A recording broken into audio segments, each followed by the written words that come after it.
Hello, everyone. My name is Varun. I am one of the co-presidents of the McMaster Hearing Society.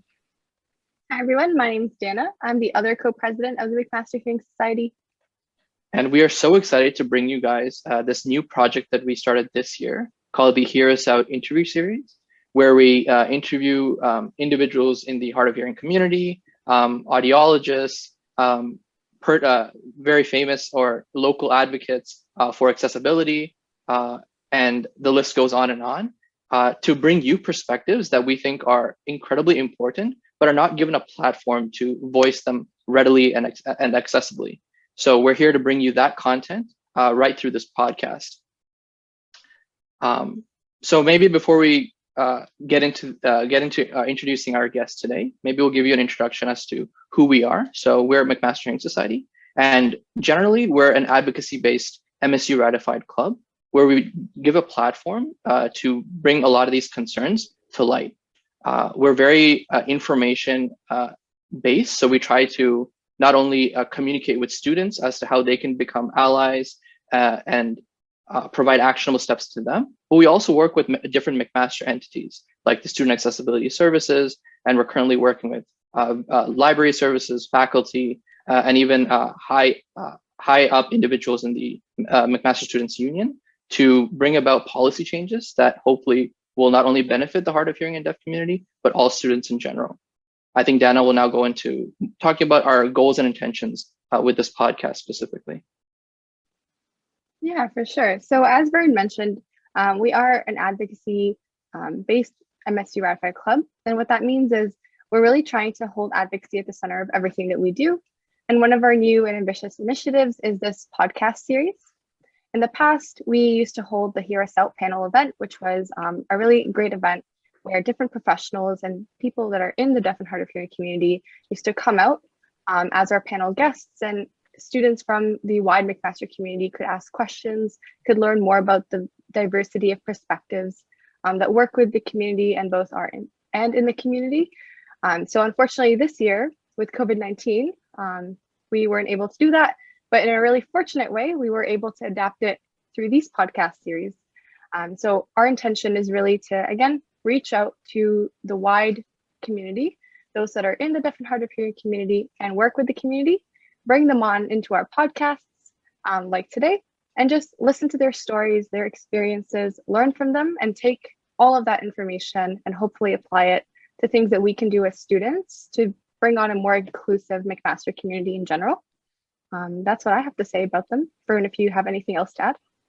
Yeah, I think it's also important to note that like we're a grassroots sort of team. So we're learning and growing continuously. And we, more than anything, we would love to hear you, the listener's voice, come to light. So one, if you want to be a part of our podcast, if you have ideas for our podcast, topics that you would like us to cover, issues that you would also like to bring to light, please feel free to email our McMaster email, or even contact us through any one of our social media platforms. We also have a newly developed website, so please feel free to add your comments on there as well. So without further ado, I think now is a great time to introduce our very, very first guest and a good friend of ours, Madison Law. Hello, my name is Madison, but I go by Maddie, and I am a first year representative with the MHS, and I am also hard of hearing. So I have bilateral cochlear implants. I got my first one in 2018 and recently my second one in 2020. And I'm the first guest for this interview series. I'm so excited. For this series, we have a lot of interesting speakers and people from all different viewpoints that can share their knowledge. That's wonderful. And when this project was first conceived, we were looking for individuals who are interested in speaking, and Maddie was incredibly enthusiastic about it. So we're super, super grateful to have you here, Maddie. So as you mentioned to the listeners, you are part of the hard of hearing community. So before we get into the nitty gritty, would you like to tell us a little bit about your experience as someone who is, hard of hearing, how you sort of navigate the world, what kind of challenges you face in general? So to start off, I just want to say that I don't speak for all deaf or hard of hearing individuals. This is my personal experience and my personal viewpoints and the viewpoints of my family, because I am not fully immersed in the deaf and hard of hearing community. So some of the opinions that I have and my family has are quote unquote controversial. But that's the viewpoint that we come from.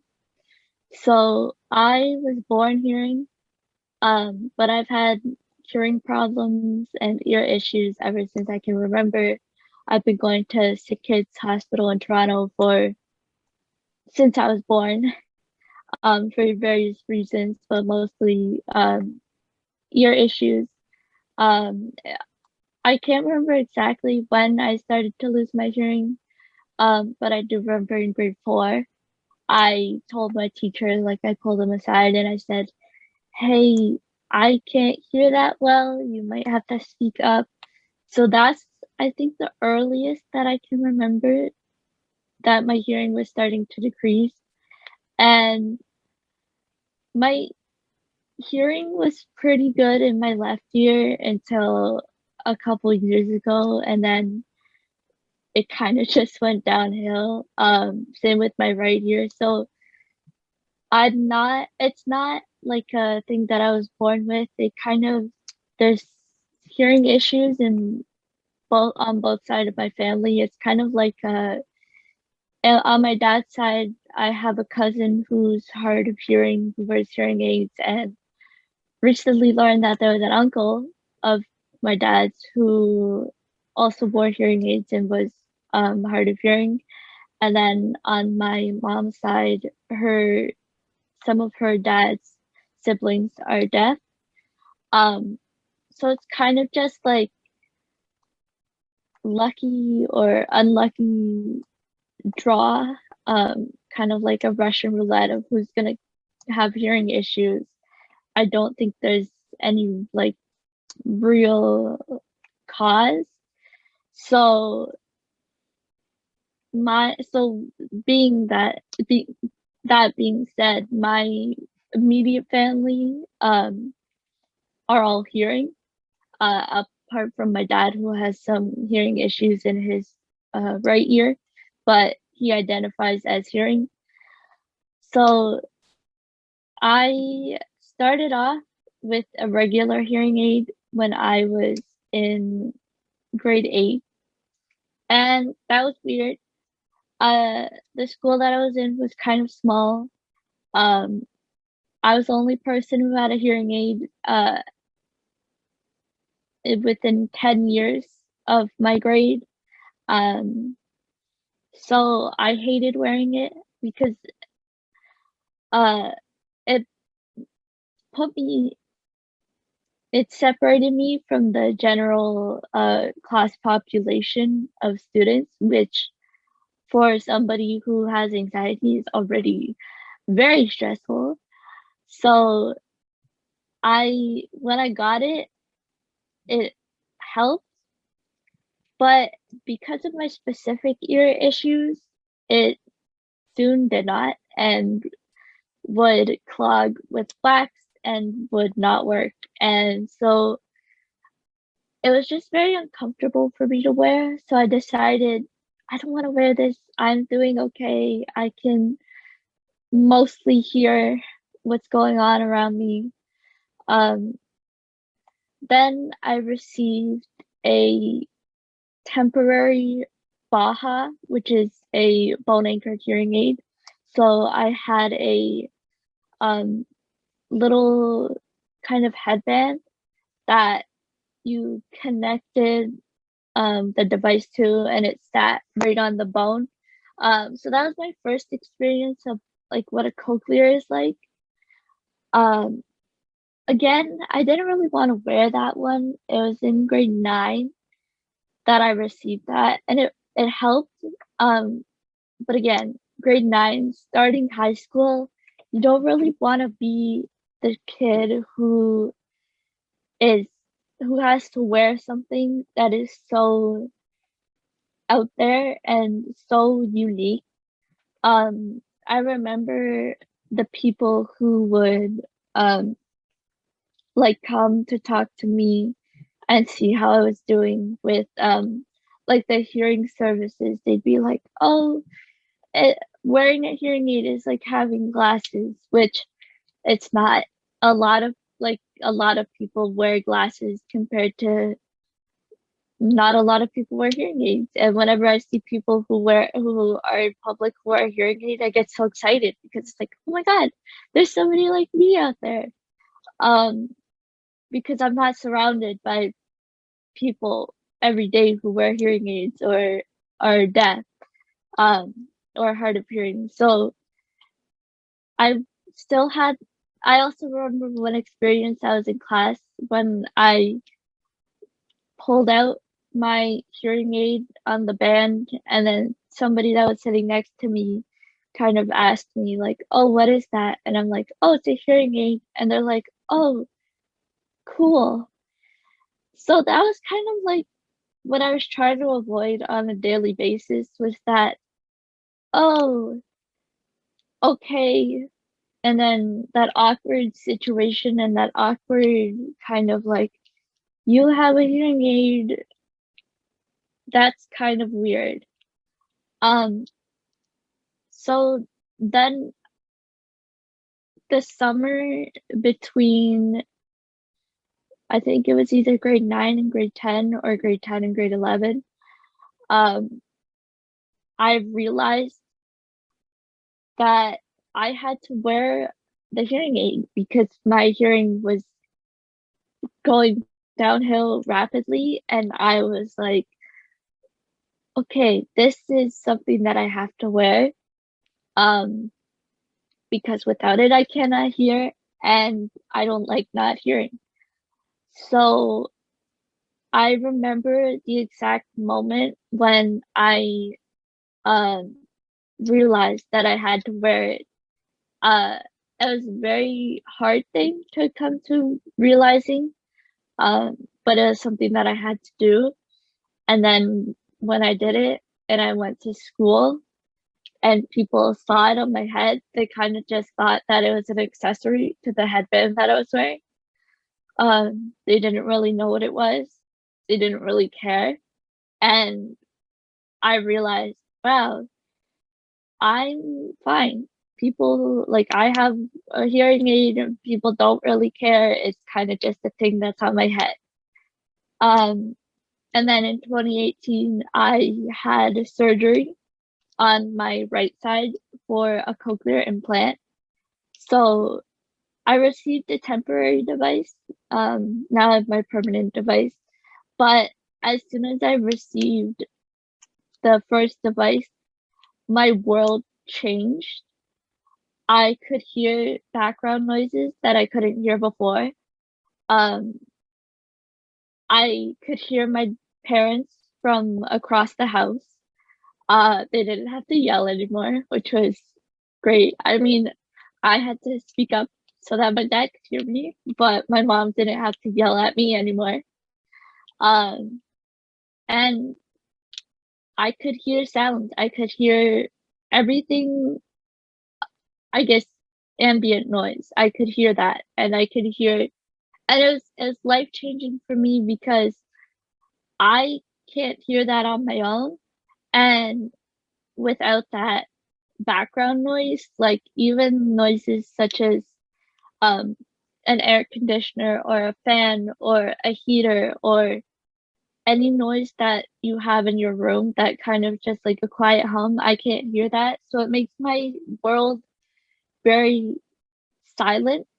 And I know a lot of people like silence. But when you're constantly living in complete silence, it gets a little isolating, and I hate that. So having that device made my world not silent anymore. So I could hear everything that it was around me. And that was also difficult too, adjusting to the device that wasn't on a headband anymore.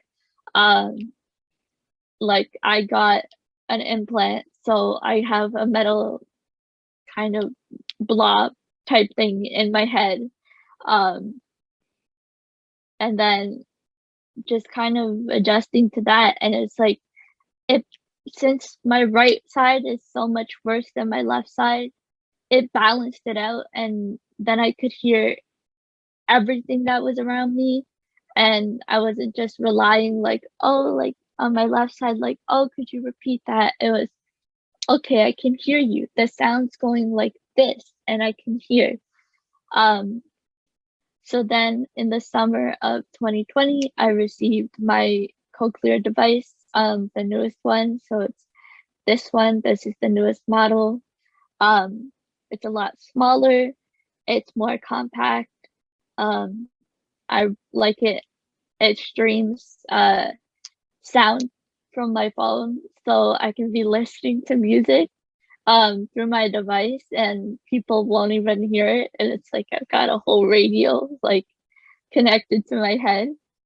And then in the end of October 2020, I had my second surgery for a cochlear implant because I was kind of running out of time to have it done at Sick Kids.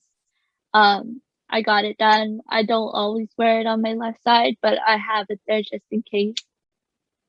But for me, the cochlear implant was crucial to my survival in the world that I live in, and for schooling. I didn't have the option to be hard of hearing, borderline deaf, and not have a hearing device due to the world that I live in, the hearing world that I live in, and the place that I was at and the place that I'm at now. I think that story is like incredible for so many reasons. But what I think it gives me perspective, because like you mentioned how even getting your first hearing implants, you still felt some kind of anxiety with it because you felt sort of like an outsider, and it was a different experience for you that wasn't comparable to other people. But just like hearing your story and how that like sort of progressed from one implant to like more complicated and more accessible like hearing devices, I can see like the smile on your face, how much it has changed your life. I'm curious to know your insights on this, because as hearing individuals, we don't quite understand the nuances.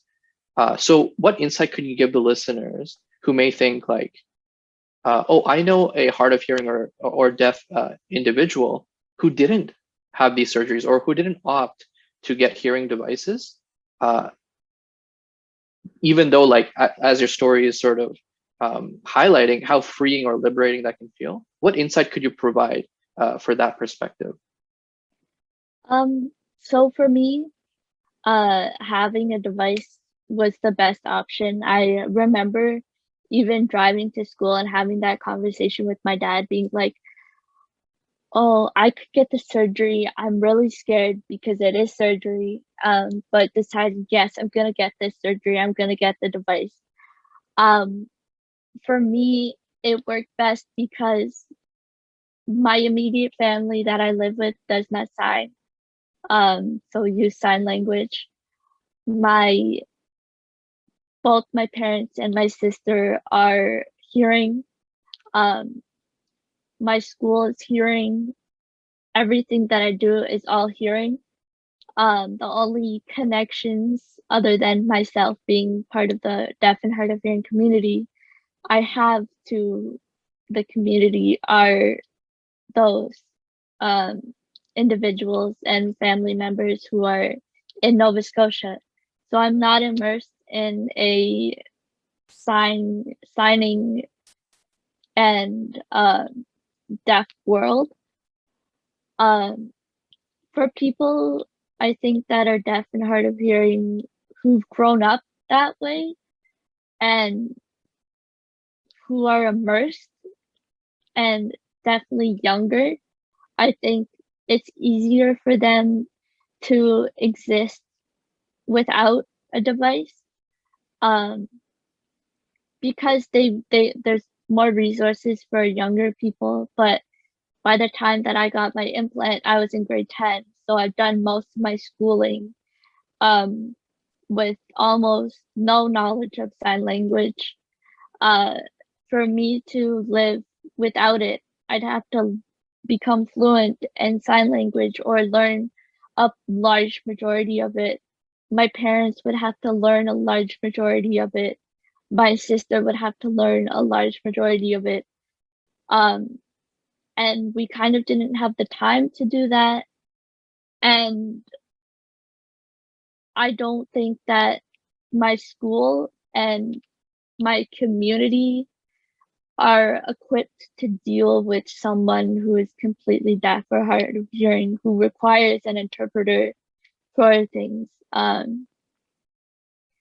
So I remember having the conversation with my dad, like saying, I didn't really have a choice to not get a device.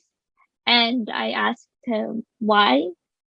And like if there was the option for me to not have a device, well, like if I was born uh deaf or hard of hearing, and like straight off the bat, if I had kind of those challenges, he still said that he'd push for the cochlear device, which I understand. A lot of people might disagree and think that it'd be better for me to grow up in a deaf or hard of hearing world. But from my family's point of view, they, and understandably, for them it would be easier and I think more beneficial for me to get a device and learn, if I could, to speak. Because of where we are, with not so many resources available in our immediate area, none of my immediate family or the people that I live with knowing sign language, being in the community, knowing basically anything about it. Even when I was getting my hearing aid and my cochlear implants, it was kind of like my parents knew what a hearing aid was, like a regular standard hearing aid, because a lot of older people have them. But they didn't know what a cochlear implant was. I didn't know what a cochlear implant was. So when we talked to the doctors, they're like, oh yeah, there's this option where you can get this device. It's called it's basically a bone anchored hearing aid. So instead of going in your ear, it goes on your skull and kind of uses the vibrations of your skull. So what it does is replicates what happens in your inner ear, with your eardrum and the bones there, and does it with your skull instead. They didn't know that. I didn't know that. It was kind of just like, oh, a hearing aid is the only option. Until we opened up. But my family, I think, and especially I, would have benefited the most from growing up and getting the device. But I do understand why there are people who don't want their children to get the device, or think that it's better to grow up in a deaf and hard of hearing world. And I think that both are good options, but I think it really depends on where you are and what your family is like. If a parent is deaf or hard of hearing and they know sign language and then they have all these resources and have access to these schools and stuff like that, I think it's a lot easier for the child, if they are deaf and hard of hearing, to grow up in that. But it's a lot more difficult to grow up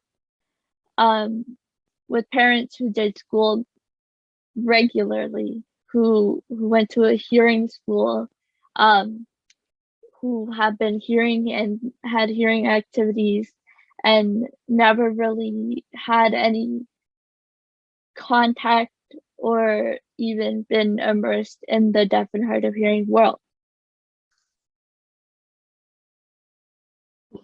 I feel like there's just so many subtle nuances that like no one could ever be aware of unless you're in that situation. You mentioned so many things that I think gave me some new insights, like availability to resources and how your parents or what resources are available to your parents, how your schooling could also affect that decision. So I think like I don't want to give like a one-liner sort of answer, but I think to those listeners who had this question in mind, maybe I think it's important to realize that every individual situation, even though they're in the community, can differ so drastically just because there are so many external influences and internal dialogues that that they may be like working on or that may have influenced their decision. And I also realized, I think Maddie, Dan, and I had sort of had this conversation earlier on in the year when you were talking about how individuals in the community don't see their hard of hearing or deafness as a disability. It's sort of a culture on its own. So I can see how parents may decide like, hey, you know what? I want my child to embrace themselves, to not look down upon their experience, but to celebrate it because it is just because it's a different experience doesn't mean it's any less than anyone else's. So I can definitely see where that perspective is coming from. I remember reading somewhere, and I think that this article that I'm referring to coincides with your experience about feeling connected to your community. And when I mean community, I mean the people around you, whether they're hard of hearing, deaf, or hearing. That feeling of being different, sort of that imposter syndrome.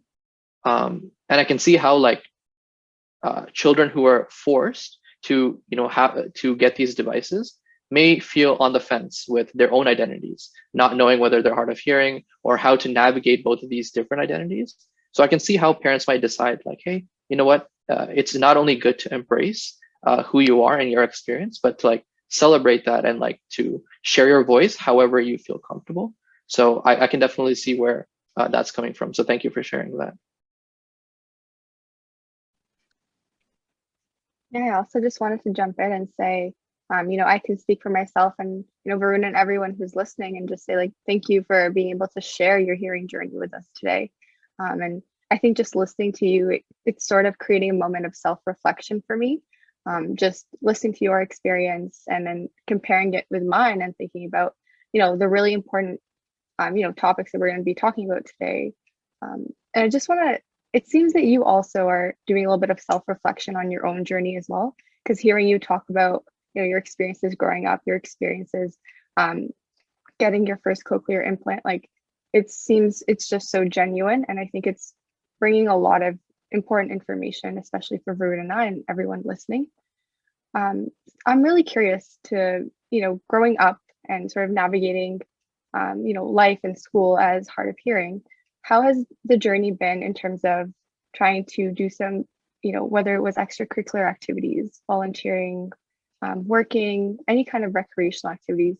Can you tell us more about how that experience has been for you?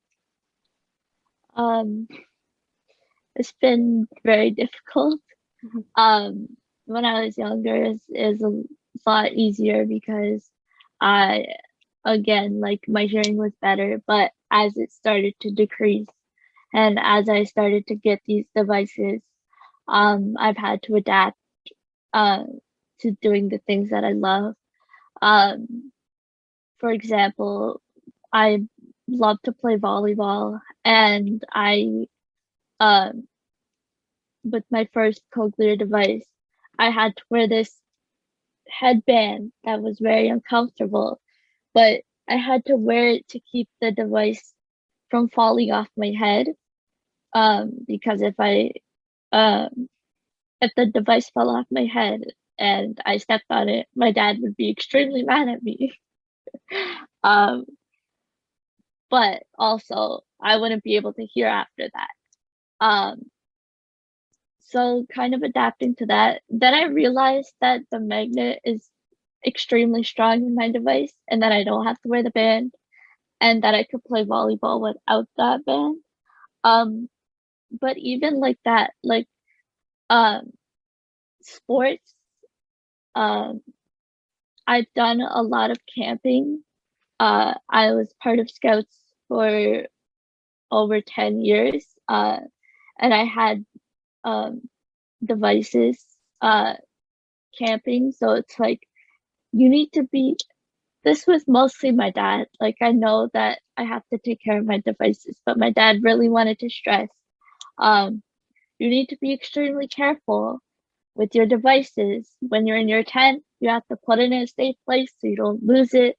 Um, I wouldn't be able to wear devices for doing certain activities, so like water activities, because um, I didn't want it to get wet and ruined, but that meant sacrificing my hearing um, and kind of already feeling like I'm underwater, like having that muffledness. Um, Activities like that were so like things that I used to do, I had to adjust myself to getting to wearing a device with them. And it's still kind of difficult because of the way that um especially brands like Cochlear has this um aqua plus kind of casing that you can put on your device to wear underwater and go swimming with. But there's an issue there that the case, when you close it, then it creates feedback on the device, and that is extremely annoying.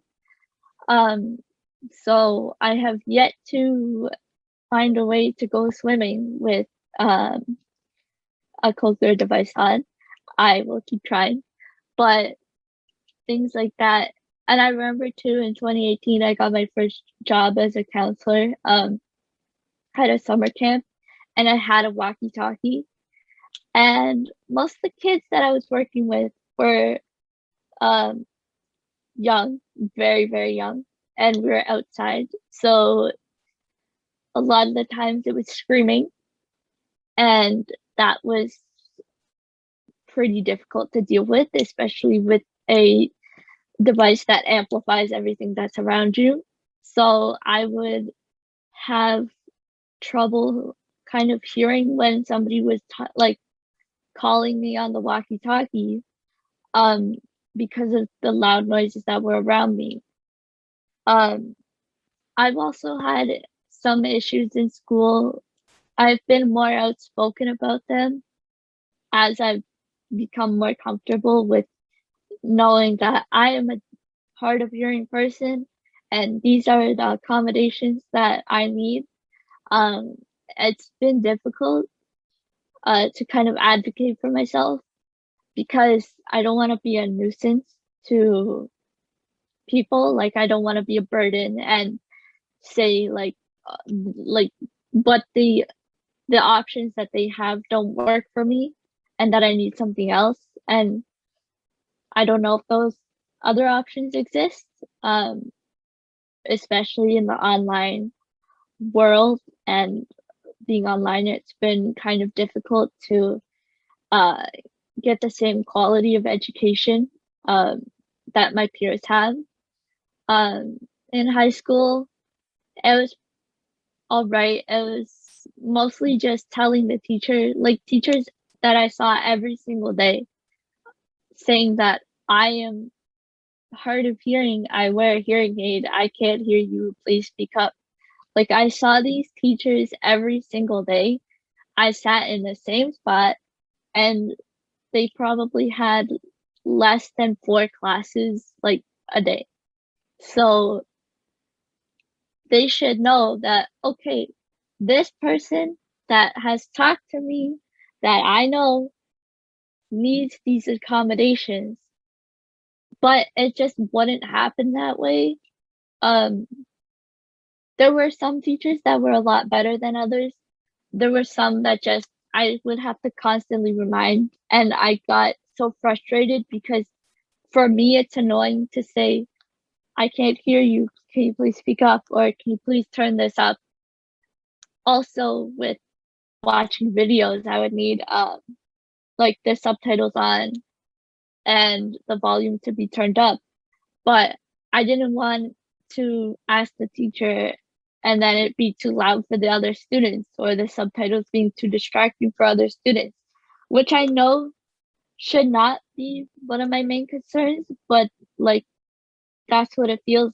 It feels like all this responsibility and pressures on me, and that where it should be kind of just a general thing that happens in classrooms or spaces where if you know that somebody is deaf or hard of hearing and requires certain accommodations, make a note, stick it to your forehead, do something so that you know that every single time you have this person, you have contact with this person or you have to do something with this person, you can make those accommodations without them having to ask. It's just a general standard. Um, it's been a challenge to transition, first of all, to transition to university online, like being a first year. It's so difficult. The amount of times I thought about dropping out is insane. Um, and then adding the aspect that I can't hear well onto that, having to, especially with older professors, having to ask them, can you speak up? Or I need subtitles on this. And working with SAS, they've been great. They've been really, I really want to stress that although I will bring up issues that I have had with some of the accommodations, that they have helped a lot. And I'm sure that they will help a lot, but there are always problems that can be fixed.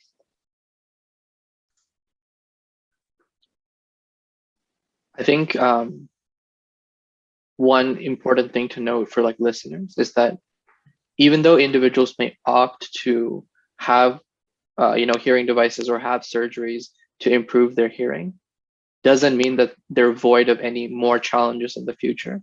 As Maddie just articulated, there are still challenges that both the education system and like teachers and faculty still have to overcome to provide that equal access to education or anything for that matter. Like Maddie mentioned, in high school and earlier on in her education, she had all these doubts and questions in her mind. She didn't know whether it would be a burden to ask her teacher for something simple as having subtitles, right? I'm thinking back to like my education system where I would really only be thinking about like school and like extracurriculars maybe, and maybe some family drama. But as a child to have all these thoughts in their mind and still navigate through the education system and compete and do all these different things, it seems insurmountable for someone as like privileged as hearing individuals, right? Like we don't have these insights. And I think that's why your story is so important to bring light to the nuances of these challenges. So you mentioned that like, you slowly started to advocate for yourself. And I think that's really empowering. Some people are still stuck. They have these feelings of being stuck or like alone. So I think that voice or that sentiment that you echoed, I think will definitely resonate with some of our listeners, hopefully. But you mentioned how, in high school, like the accommodations weren't that great, but after coming to university, you started to see, some improvements. Can you maybe speak about your transition? Like, how did that transition look like? Did you notice any changes? Were any barriers like surmounted through that transition? Do you see any new barriers? Well, having a meeting with an SAS coordinator definitely um before the term started, I think was really helpful. It was kind of like difficult to get all the paperwork together, like having to get my doctor's note and like to get the meeting with the SAS coordinator. But then when all that was worked out, it was pretty good. I can't speak to what it will be like to be in a lecture hall and in person because I haven't had that experience yet. I remember planning with my SAS coordinator that I would that I had a plan for a lecture hall that profs would wear a microphone so that I could hear them and stuff like that. But since it's online, there have been new challenges that have come up with additional videos not having subtitles or transcripts available and not being able to hear them. And then having to do an assignment on those videos and being like, I don't really know what to do because I can't hear and I don't know if the prof will be able to figure out how to get a transcript or subtitle for this kind of obscure video that I have to watch. And another thing is a fear of asking them for that because a lot of people just kind of give up when it's too difficult or they can't find the solution, which is not great because I should be getting the same quality of education as as my peers. I pay the same amount of money. I'm like regular. I'm a regular student, so I should be getting the same quality of education. And there's like people who have found transcripts and subtitles who aren't deaf or hard of hearing useful. And I think having like subtitles integrated in all Zoom calls for people to turn on or and then turn off, having that option is so vital because with different professors and different settings, it'll be like there's different microphone qualities, there's different background noises, there's different accents. So it's very difficult to kind of have a baseline and say all these people in a virtual setting. It's kind of difficult to say all these people are the same, and so I won't need subtitles for any of them because they're all going to be the same because they're not. They're all in their different houses. They all have different people living in their houses, pets that bark. They might live on a busy street where there's ambulances and police officers like driving by. Or they may live in the middle of nowhere where there's nothing around them. So kind of having that, there's no kind of having the option just generally to have subtitles on, I think is really important. And that's been a barrier, is just kind of not having subtitles and transcripts for additional videos. And I even specified with my SAS coordinator for this term that professors need to have for additional videos subtitles and transcripts available, and there's still some videos that don't. And it's like I even brought up this issue, and I know that profs have a lot of students and a lot of stuff to do, but I still should be receiving the same quality of education. And I know it's difficult to navigate the online world. I've been having a lot of difficulty, even just being like a regular person. And I appreciate everything that has been done. But there is still more that we can do. And I think that MHS has really given me the courage to bring forward like my issues and point out problems with the systems, because it's more than one person, it's more than just me, it's a whole group of people that have a bigger voice.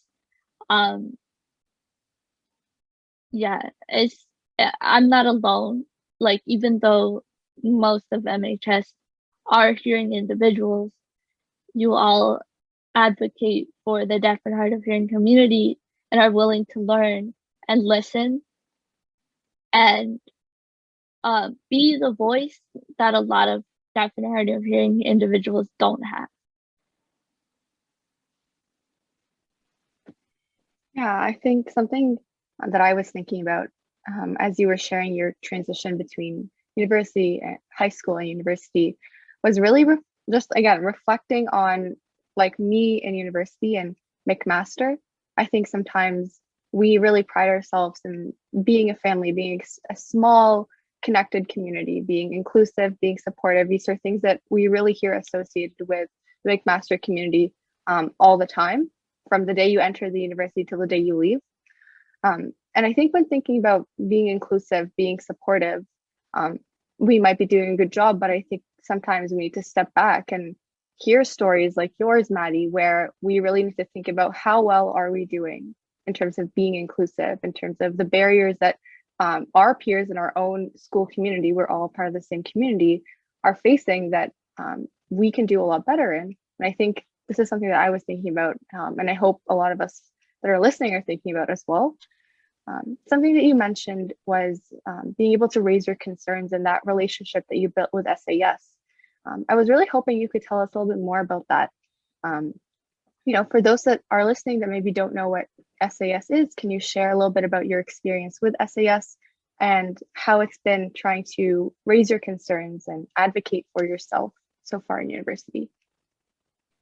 So SAS is the Student Accessibility Services at McMaster, and they are basically the ones who handle all of the accessibility services. So for deaf and hard of hearing individuals, blind individuals, those with learning disabilities, all these different accessibility issues. So the people that I've worked with most, my coordinator is Rachel, and she's always very nice and understanding and listens to what I have to say and doesn't shut me down or say like, oh, there's nothing we can do about that. She's kind of like, okay, like what can we do to make this the best for you? As well as Deborah, who has been working with the captioning, especially for my French class, which has been a massive help, not only to me, but the other students in my French class. And like, I need those things and they've worked for me. There are little issues there, but SAS acts as a major resource for the university, where you can go ask questions and get help, and work out a plan of here's what like can happen and here's what you need to get the same quality of education as everybody else.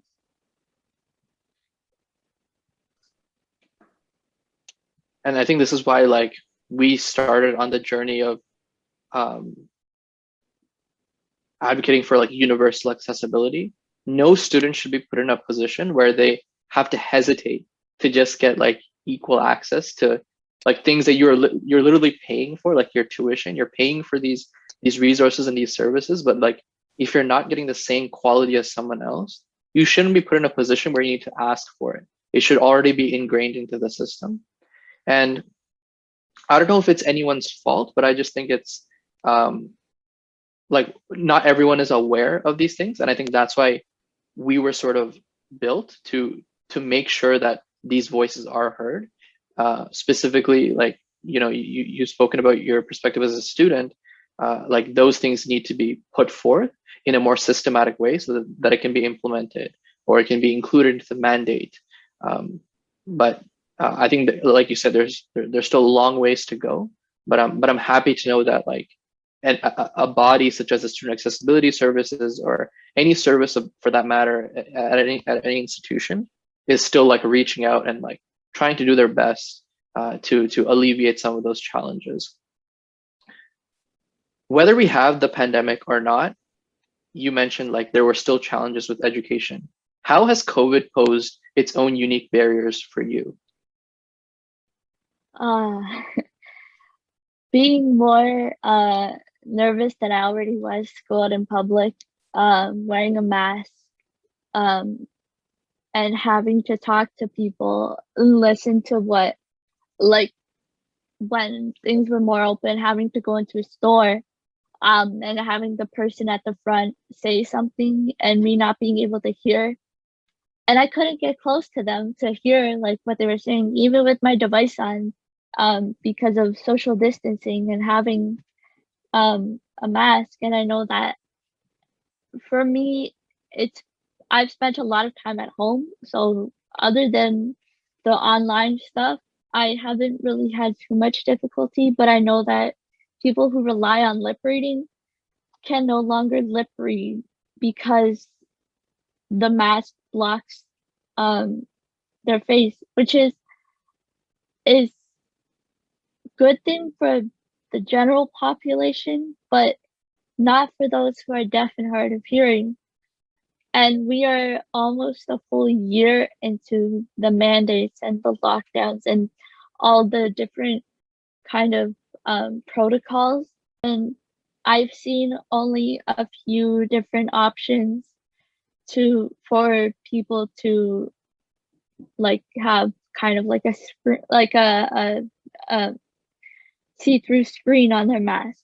I've only seen like a couple of those posed, but they're not widespread and they're not pushed by the government on the provincial, the municipal, or the federal level. They're kind of more of like a one-off article. I think I've only seen one of them on a store, like online store available. I don't know where they're sold. I don't think a lot of people know about them. So not only for me, but people who rely on lip reading, having them be widespread and a normalized thing, and having alternatives to that. And I think that while it's important to keep like the health and safety aspect, not to alienate and isolate people from living their lives the same as everybody else. Like that should also be taken into consideration because they're part of the population. They're important, and a lot of the time the government is forgetting about them.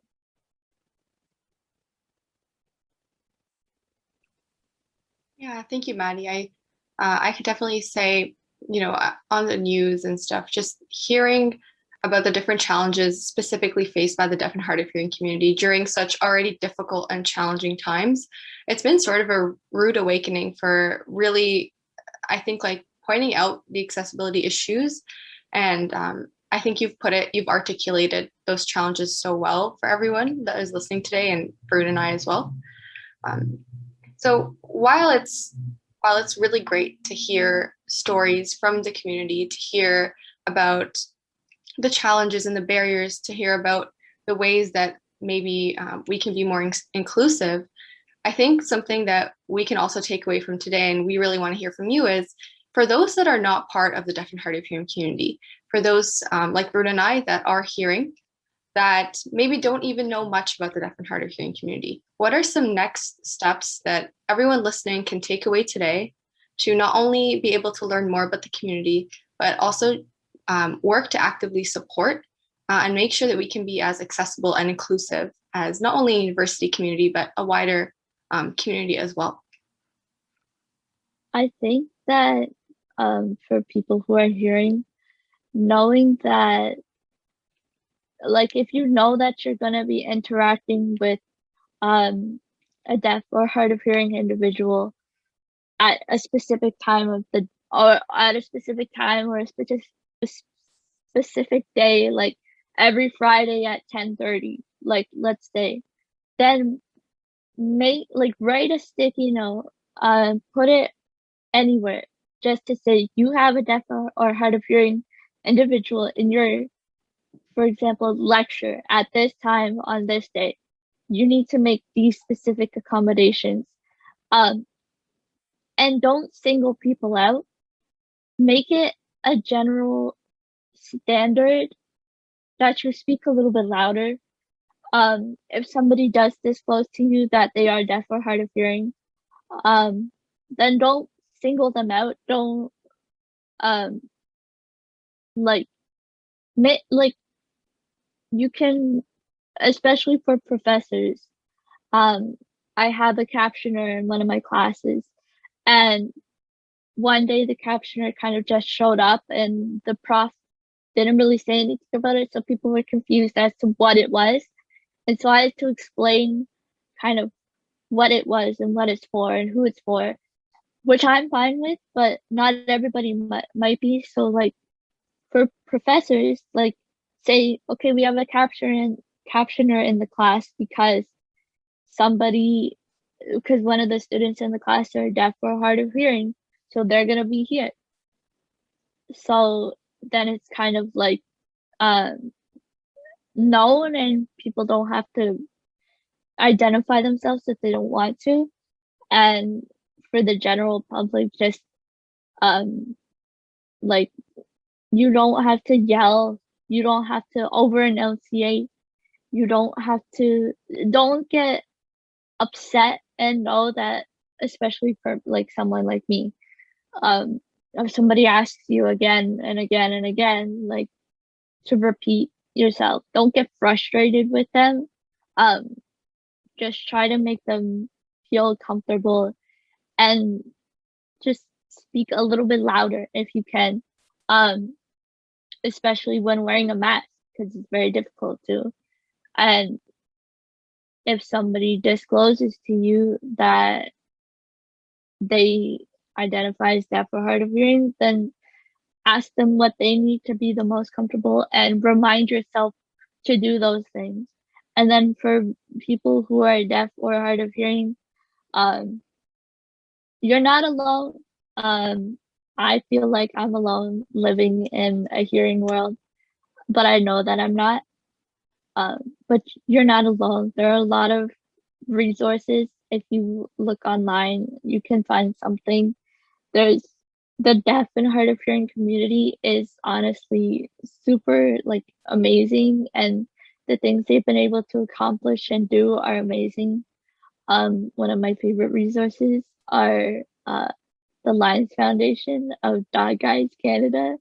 They provide service dogs to Canadians with disabilities who qualify. So I'm currently on the waiting list for a hearing ear dog to help me in my life, but they have several different programs. They have a seeing eye dog for people who are blind.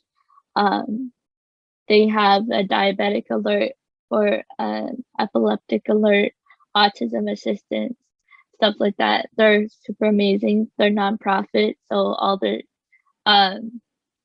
they work solely on donations, and it's extremely expensive to raise and train a dog. It's $25,000 per dog.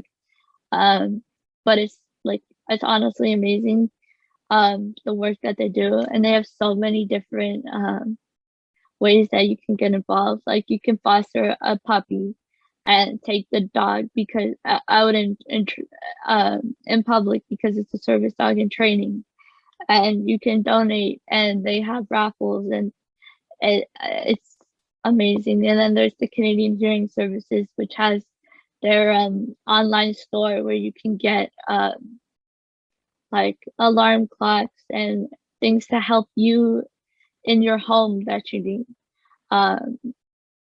But yeah, there are resources, and you aren't alone. There's so many people out there like you.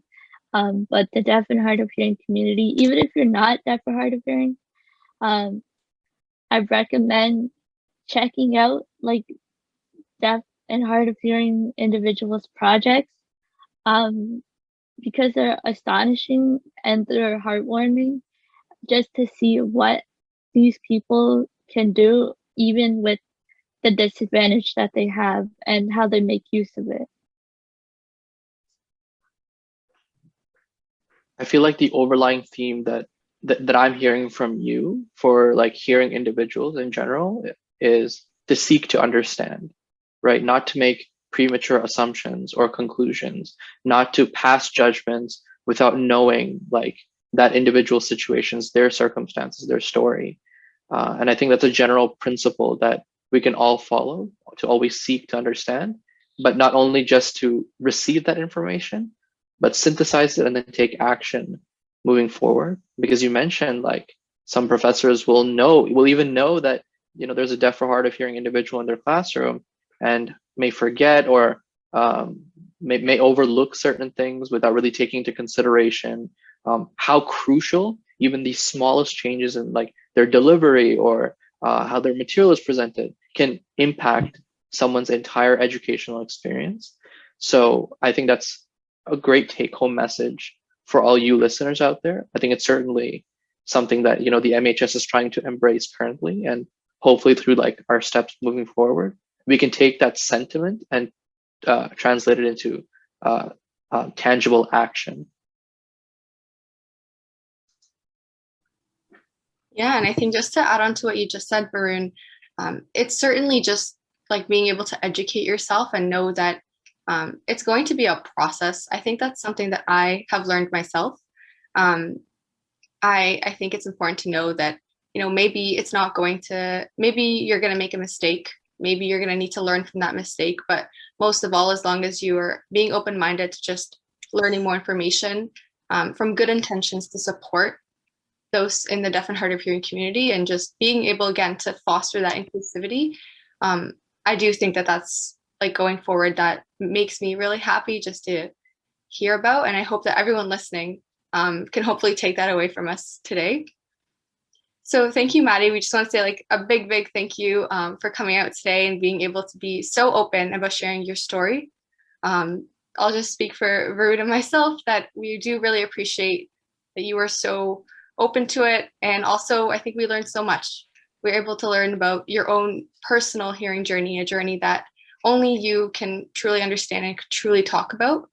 But not only that, but also the diversity of the community itself. Learning about your transition from high school to university, how high school was like and how university is like, and hopefully you voice advocating for your own concerns. And I'm excited to see what kind of change that could bring in the McMaster community in terms of accessibility, but also hearing about some resources, both in McMaster, such as SES, and outside of McMaster, like the Lions Foundation. So just a big, overwhelming thank you for being such an amazing speaker and just telling us more about you as a person and the community as well. Absolutely. And like it takes a lot of courage to, put yourself out there and to be so vulnerable to not only people you do know, but people who you don't, right? And like you said, like people who are deaf or hard of hearing sometimes are too afraid to speak openly about their concerns. So if people in the audience or our listeners out here are interested in contacting you and sharing their story with you, or to get advice from you, where do you think where can they contact you? I'm on Facebook, I'm on Instagram. I think the best point of contact though would be to contact the McMaster Hearing Society, and then going through there, because MHS has a lot more resources than I do personally. But I'm always open to hear about other people's stories and to learn about other people. Thank you for that subtle plug over there. Very much appreciated. But definitely, I think like guys, like whoever's listening, we'll drop our social media links and email, but we'll also drop like Madi's, because there are certain things that you can share with like our club. But I think if you want to be like really vulnerable, I think Madi would probably be the best resource. And we'll definitely drop down resources outside of institutions that you can contact as well. At the end of the day, like we are students helping students, but we want to make sure that our advocacy efforts are not in vain, and we want to make sure that our voices are not only accessible but are widespread, right? So we could go on for hours and hours listening to Madi's story and like extracting as much wisdom as we can. And hopefully, we can bring Madi on again in sometime in the future and ask more specific questions. With that being said, thank you again, Madi, and thank you all for listening. I definitely had a blast with this conversation, and I'm excited to see where this project goes moving forward. Yeah, so with that being said, I just wanted to remind everyone that, again, this is part of a larger series that we're holding with the McMaster Hearing Society. So if you did like listening to Madi's story today and you were interested to learn more about the deaf and hard of hearing community, you're going to have plenty of opportunities to do that. So please look out, again, a subtle plug, but look out on our social media pages to hear more about some upcoming podcast interviews that we have. Yeah, so thank you, everyone. Thank you.